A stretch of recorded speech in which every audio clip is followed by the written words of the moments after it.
that Allah subhanahu wa ta'ala says in the Quran, Ya ayyuhalladhina amanu qu anfusakum wa ahlikum nara. Allah subhanahu wa ta'ala says in the Quran that all you who believe, qu anfusakum, protect yourselves, wa ahlikum, and your family from the fire of Jahannam. জীবনের সাফল্যের জন্য সবচেয়ে বড় জিনিস ঈমান শিখো। সূরাতুল আনআম ঈমানের সূরা। সূরাতুল আনআম একত্ববাদ শিখার সূরা। সূরাতুল আনআম রিসালাত শিখার সূরা। এই সূরাতে যদি তুমি পাস করো, দুনিয়াও তোমার বিজয়ী, আখিরাতেও তুমি বিজয়ী।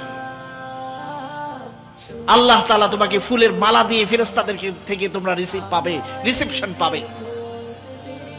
তাতানাজ্জালু আলাইহিমুল মালায়েকা আল্লা তাখাফু ওয়া লা তাহজানু, ভয় করো না। ফেরেশতারা লাইন ধরে দাঁড়িয়ে থাকবে রিসেপশন দেওয়ার জন্য, ভিআইপি রিসেপশন। কিসের কারণে? ঈমানের কারণে। পরীক্ষায় পাস করে।